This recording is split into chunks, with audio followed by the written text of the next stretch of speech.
C'est pourquoi je dis que non, là où l'amour se tue, là où l'amour meurt, l'adoration n'existe plus. C'est pourquoi Jésus a reproché l'église d'Éphèse de ce que l'amour, ils avaient abandonné leur premier amour. Jésus a dit à l'église d'Éphèse, donc, après chapitre 2, verset 4, il dit, mais ce que j'ai contre toi, c'est que tu as abandonné ton premier amour. Ça veut dire que l'amour n'existait plus et là, il n'y avait plus d'adoration. Parce que là où il n'y a pas d'amour, il n'y a pas d'adoration. Amen, amen. Pour que l'adoration soit adoration, il faut que l'amour y soit. C'est cette passion, c'est cette flamme qui brûle dans le cœur de l'adorateur pour offrir l'adoration.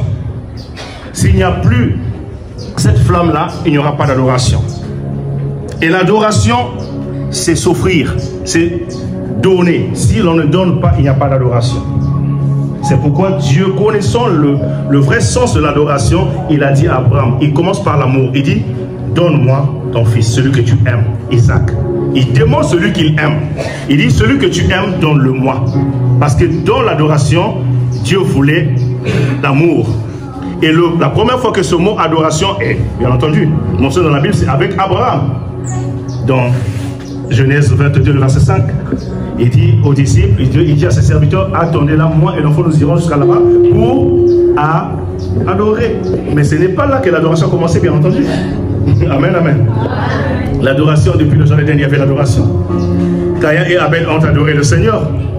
Ils ont adoré le Seigneur. Et hier, nous avons remarqué quelque chose d'important. C'est que quand Caïn et Abel adorent, Dieu agrée l'adoration d'Abel, mais celle de Caïn n'est pas agréée. Pourquoi? Parce que Caïn avait adoré sans révélation. Abel adorait avec révélation. Il connaissait. Et il y avait la connaissance. Parce que c'est sûr que leur père leur avait dit que quand nous avons péché, nous sommes fabriqués de l'adoration. Mais Dieu nous a montré la vraie adoration par le sacrifice. Est-ce que quelqu'un me comprend?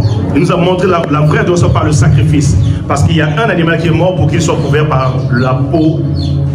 Il fallait que l'animal... On ne peut pas dépouiller un animal et puis il reste en vie. Il y a eu un sacrifice. Et quand Abel a pris cela, il a fait quoi? Lui aussi, il a offert. Mais Dieu, quand il voit le cœur d'Abel, il n'adore pas seulement, il n'agrée pas seulement son offrande, mais il agrée aussi la personne d'Abel. C'est ce que nous avons lu hier, dans Genèse 4. La Bible dit que Dieu agréa Abel et son offrande. Il n'a pas commencé par agréer son offrande. D'abord, la personne de l'adorateur qu'il était. Amen, amen. Donc, Dieu a agréé. Donc, Dieu veut t'agréer toi. C'est pourquoi Paul va plus loin dans Romains 12, verset 1, il dit, je vous exhorte à vous offrir, par les compassions du Seigneur, à vous offrir, on peut lire, nous sommes dans Romains chapitre 12, le verset 1, il dit ceci, je vous exhorte donc frères, par les compassions de Dieu, à offrir, il dit quoi? À offrir vos corps comme un sacrifice vivant, saint et agréable. Saint, agréable à Dieu, ce qui sera de votre part un culte raisonnable. Dans la version Semeur, il parle d'un culte spirituel. Le culte, c'est quoi? C'est l'adoration, cultus, qui a donné le mot adoration. Amen, amen. Parce que quand on parle du culte, on parle de l'adoration en réalité. Le culte veut dire adoration. Donc quand on offre un culte à Dieu, c'est l'adoration. Et donc ici, Paul dit quoi? D'offrir le corps en sacrifice. Pourquoi? Parce que nous aimons mieux notre corps que tout. Qui n'aime pas son corps? S'il y a quelque chose que nous chérissons le plus, que nous aimons le plus, c'est notre corps. On prend soin du corps. On traite bien le corps. Alors Dieu dit, offre ton corps en sacrifice. Parce que c'est là la vraie adoration. Parce que ce que tu aimes le plus, c'est ce que tu dois offrir à Dieu. D'abord ton corps. Mais il dit comment il doit être un sacrifice comment? Saint, agréable.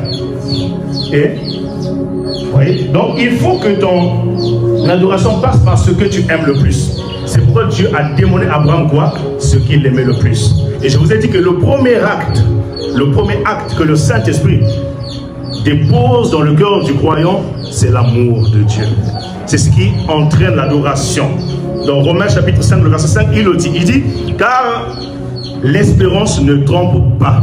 Parce que l'amour de Dieu est répandu dans nos cœurs par le Saint-Esprit qui nous a été donné. Donc quand le Saint-Esprit vient dans ta vie, il dépose, il met un acte, un sceau. Et c'est celui de l'amour de Dieu dans ton cœur. Amen. Donc Dieu fait.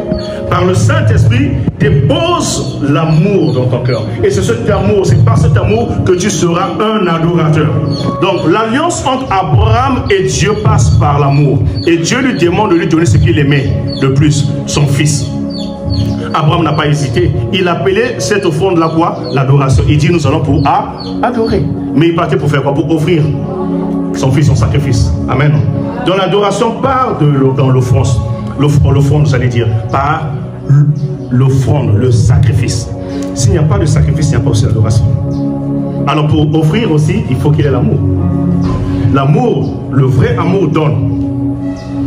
Dieu a tant aimé le monde qu'il a donné. Jean 15, il n'y a pas de plus grand amour que de donner sa vie pour ses amis. Jésus l'a dit. Et là où il y a l'amour, on donne. On ne peut pas aimer sans donner. Et si nous voulons être des vrais adorateurs, notre adoration consiste à donner, à offrir. Quand Hébreu parle de la louange, il parle de ça en termes de sacrifice. D'offrir. Hébreu chapitre 13, verset 15. Il dit quoi? Il dit, offrons sans cesse à Dieu. Hébreu chapitre 15, le verset 13, excusez-moi, le verset 16, verset 15. Hébreu 13, 15 dit, par lui, donc par Jésus-Christ, offrons sans cesse à Dieu un sacrifice de louange. Qu'est-ce que le sacrifice de louange? Il dit, le fruit des lèvres qui confesse son nom. Donc quand on parle d'adoration, on parle du donner. Quand on parle de l'adoration, on parle de l'offrande. Et la première offrande consiste à t'offrir toi-même comme un parfum qui sera agréable à Dieu. C'est pourquoi j'ai dit que la vraie adoration passe par le mode de vie, le style de vie. Ce n'est pas du bruit. Parce que quand un cantique est donné à Dieu sans le cœur, Dieu appelle ça quoi? Le bruit.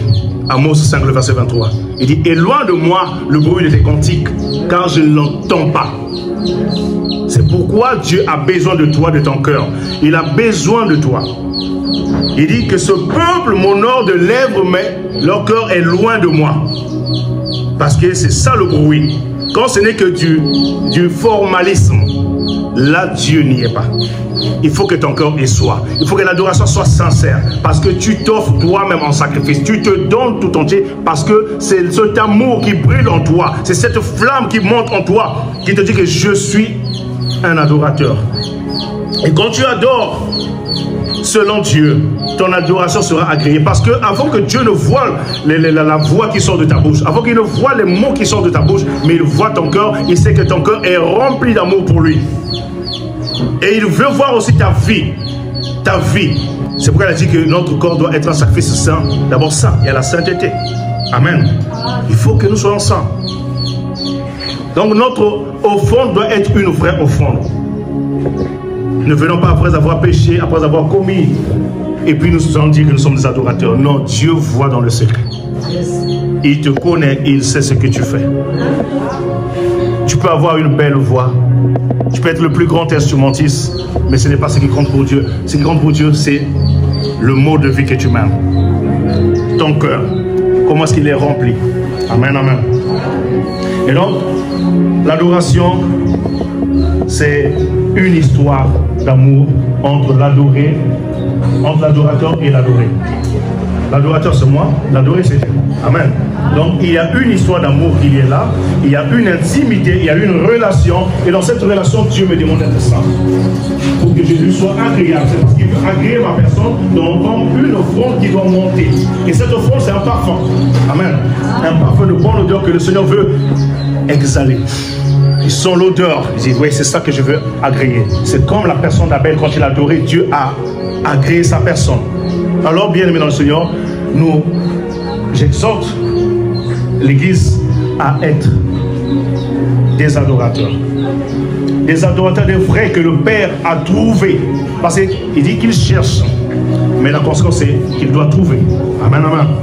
La conséquence, c'est qu'il doit trouver. Mais qu'il trouve les vrais et non les faux. Sois parmi ceux-là que le Seigneur a cherché et qu'il a trouvé. Alléluia. Et la deuxième chose, j'allais mentionner après que j'ai dit que l'adoration est une histoire d'amour. Parce que quand Dieu demande à Abraham de l'adorer, il parle de celui que tu aimes, j'ai besoin que tu me l'offres. Donc, après, qu'est-ce qui s'est passé? Il y a eu la préparation. Abraham s'est préparé. L'adoration se prépare. L'adoration se prépare. Et ça doit être un mode de vie. Ça veut dire quoi? N'attends pas dimanche pour venir confesser tes péchés. Beaucoup de gens, les chrétiens d'aujourd'hui, attendent dimanche. Ils préparent le péché dans la semaine. Donc, de lundi à samedi, c'est le temps de préparer le péché, d'arranger le péché pour venir déposer au pied du Seigneur le dimanche. Seigneur, pardonne-moi. Dernièrement, je discutais avec l'église, j'ai dit que non, il faut que nous soyons capables un jour, même dans nos cultes, tu es en train de demander à pardon. Je dis, Seigneur, tu réfléchis où est-ce que tu as péché, où est-ce que tu es tombé. À un moment, tu dis, Seigneur, pardonne-moi même pour le péché dont je ne me souviens plus. Il faut que les adorateurs soient capables de cela.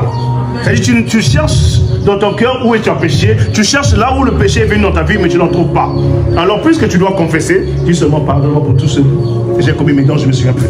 Il faut que le chrétien soit capable. C'est ça un adorateur. Il ne doit pas être capable de pécher tous les jours, parce qu'il y a la grâce. Il faut qu'un adorateur, sa vie doit être une vie sainte. Amen. Une offrande qui plaise à Dieu. Un sacrifice qui soit agréable à Dieu. Alors cela nécessite la préparation. La Bible nous dit qu'Abraham s'est préparé. Dans Genèse 22, le verset 3. Il a pris le bois, le feu, et il a pris quoi? Le sacrifice. Qui était qui? Son fils. Il s'est préparé pour l'adoration. N'est-ce pas? Donc l'adoration se prépare. La troisième chose, j'aimerais que tu retiens ce soir, c'est que l'adoration est personnelle. C'est à Dieu c'est à Abraham que Dieu s'est révélé. Il ne s'est pas révélé à Sarah. Et quand Abraham se prépare, il se prépare personnellement. Il n'amène pas Sarah avec lui dans son adoration. Amen, amen. Donc nous pouvons être ici. Je dois adorer Dieu. C'est personnel que j'adore Dieu. Celui qui est à mes côtés, je l'oublie. C'est comme si j'étais seul. Parce que l'adoration a toujours été personnelle. C'est pour ça que vous remarquez quand Abraham a dit qu'il va adorer, il n'est pas parti avec Sarah. Il a mené seulement Isaac, non pas en tant que quelqu'un qui l'accompagnait, mais en tant que sacrifice, en tant qu'offrande. Amen, amen. C'était personnellement qu'il est parti. Sarah ne savait pas ce qui se passait entre lui et son Dieu. Donc l'adoration est une question personnelle. Premièrement, c'est une histoire d'amour entre l'adorateur et l'adoré. Deuxièmement, l'adoration se prépare. Troisièmement, l'adoration est personnelle. Amen, amen. Et le sacrifice reviendra toujours certainement parce que c'est le sacrifice qui scelle l'adoration. Mais le premier sacrifice, c'est ta vie. Le premier sacrifice, c'est ton corps. Amen, amen. Alors ce soir, Dieu a besoin des vrais adorateurs. Dieu a besoin de ceux-là dans les cœurs desquels il brûle la flamme d'amour. La flamme d'amour pour lui. Vous savez, hier encore, quand je pouvais aimer quelqu'un, on pouvait exagérer dans le langage, je t'adore. Parce qu'on ne veut plus, on trouve que c'est comme si dire à quelqu'un je t'aime, c'est petit, mais il faut exagérer dans le je t'adore. Amen. Alors qu'est-ce que cela voulait dire simplement? C'est pour dire que c'est avec passion. L'amour est le fondement de l'adoration. N'oubliez jamais, Jésus a dit quelque chose. Il a dit, celui qui aime son père ou sa mère plus que moi, il dit, n'est pas? Pourquoi? Parce que c'est une forme d'idolâtrie. Parce que au-delà de ce que Dieu est, l'amour de Dieu répond dans ton cœur par le Saint-Esprit. C'est le premier acte, je répète, c'est le premier acte. Vous lirez Romains 5:5, j'ai cité, et c'est pourquoi on appelle ça le fruit de l'esprit. L'amour, c'est la vie de Dieu en toi. Amen.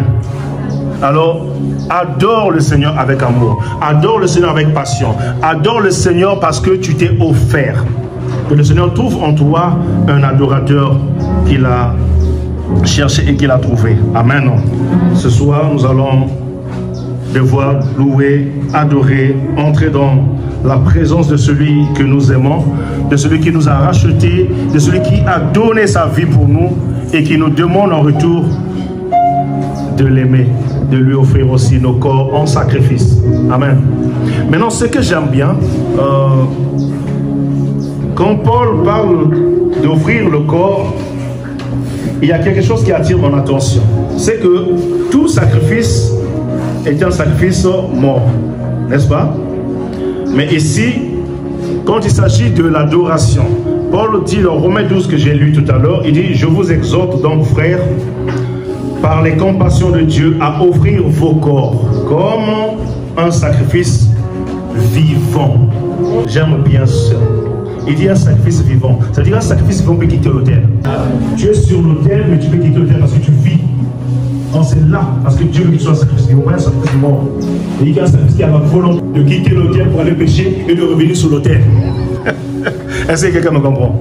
Parce que tu es vivant. Là, tu n'es pas là mort sur un autel, mais tu es un sacrifice vivant, capable d'aller encore faire la bagaille et de revenir sur l'autel. C'est ça, j'aime bien ce sacrifice-là. Il est vivant, il n'est pas mort. Il dit, on met un sacrifice vivant, et il ne s'arrête pas seulement à ce que tu sois vivant, mais il insiste encore saint et agréable à Dieu. Or, agréable, c'est ce qu'on a vu pour Abel. Dieu agréa l'offrande, la personne d'Abel et son sacrifice en offrande. Donc, bien aimé dans le Seigneur, et dans le sacrifice vivant, ne quitte pas l'autel pour aller pécher. Ne quitte pas l'autel pour aller te souiller. Reste saint et agréable pour Dieu, afin que ton adoration lui soit agréable. Que ce soit un parfum qui va monter et qui va exhaler. Alléluia. Amen. Gloire au Seigneur, que Dieu vous bénisse ce soir. J'aimerais qu'on puisse passer un moment dans la présence de Dieu, en train de lui offrir l'adoration telle qu'il attend de nous. Et si il ne s'agit pas d'un concert, il ne s'agit pas de venir voir comment les chants sont en train de chanter, mais il s'agit de comprendre que Dieu a besoin de ton cœur. Il a besoin de ton adoration. Il a besoin de ton intimité avec lui. L'adoration est toujours personnelle. Alors si tu peux oublier le voisin qui est à côté de toi parce que tu veux adorer le Seigneur. S'il faut te prosterner, comme le mot adoration c'est proskuno qui veut dire se prosterner. Si tu veux te prosterner, prosterne-toi. Si tu veux t'allonger, allonge-toi. Mais c'est toi qui adores. Le voisin à côté, il ne compte plus en ce moment d'intimité. Et pour finir, c'est que l'adoration c'est toute une vie. L'adoration c'est toute une vie. C'est ce mode de vie de tous les jours que tu mènes. C'est pourquoi si nous limitons l'adoration aux 2 heures de culte ou aux 30 minutes que les chants nous conduisent là, ce ne serait plus de l'adoration.